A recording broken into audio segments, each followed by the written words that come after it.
Hey, we're back. Federal Reserve monetary policy.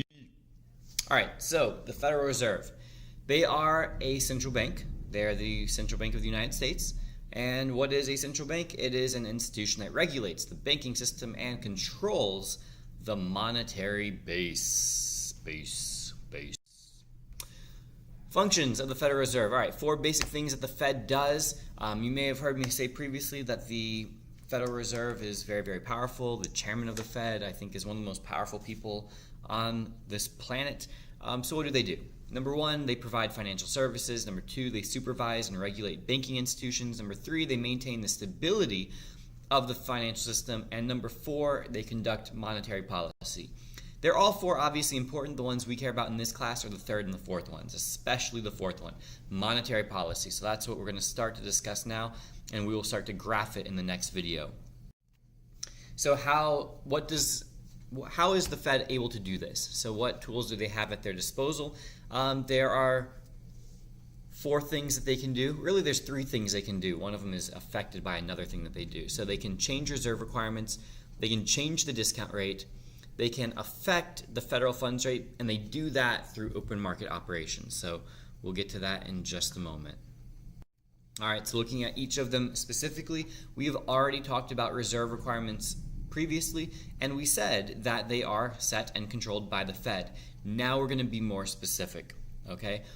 How does this affect the money supply? So when we talk about monetary policy, we were talking about how the Fed is able to directly control the monetary base and greatly influence the money supply of this country. They don't directly control that because remember, money supply has to do with the loans that banks give out, which the Fed can't make happen, but they can encourage it.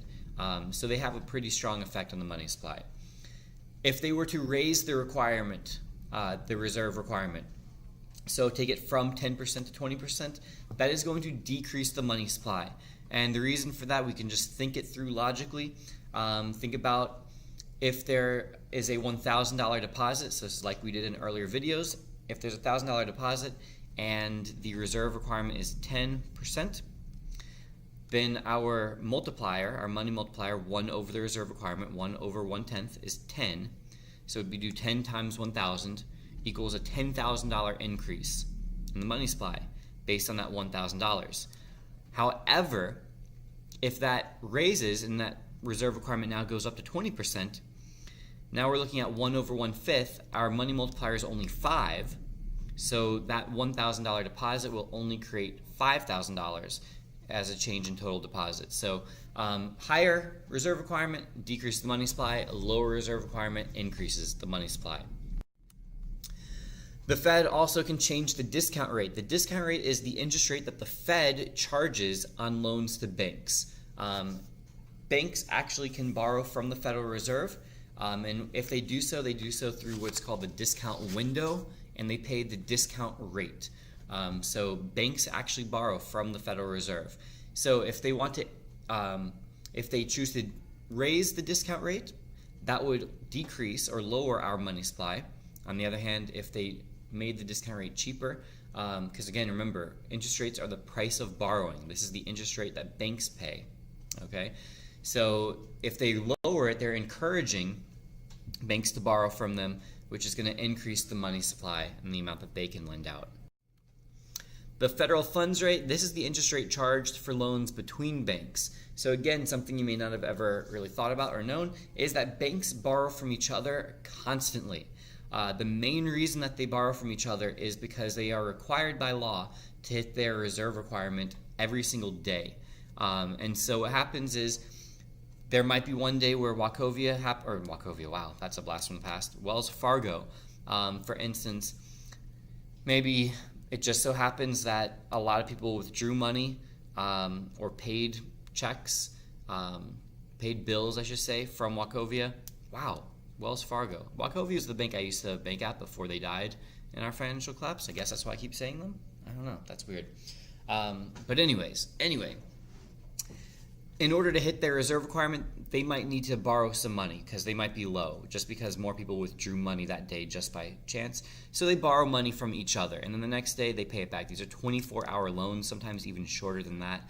The interest rate that they pay is called the federal funds rate. The Fed doesn't directly set it, but they influence it by means of open market operations. All right, these are hugely important. This is the most important thing that we've talked about in this video, open market operations. This is going to be what your tests will often focus on. Like, you need to know the others also for sure, but this is where the Fed is either purchasing or selling government debt. That's bonds. So the government issues bonds, and what the Fed does is that they buy or sell those government bonds. They're also known as treasuries or treasury securities. So the Fed buys those. Now, how does this affect the money supply? Again, we have to walk through this a little bit because it sounds a little weird at first. And hopefully this little graphic makes it easier. Central bank, so that's the Fed, okay? If they are buying bonds, so they're making an open market purchase, your slide says that will increase the money supply, and that's true. Why will that increase the money supply? The idea is very, very simple. For the central bank to buy bonds, government debt, they need to pay money to somebody. So they perform this open market operation. What that means is that these are bonds that are sold on the open market. Anybody in the world can buy or sell these bonds, and the Fed is just another institution that's doing so. So they buy a bunch of bonds. They buy $1 million worth of bonds. That means they have to pay somebody $1 million. That $1 million that they pay the broker will be deposited into a bank, which will then increase the amount of reserves that bank has, increase the amount of money that they can lend out. So when they buy bonds, it increases the money supply.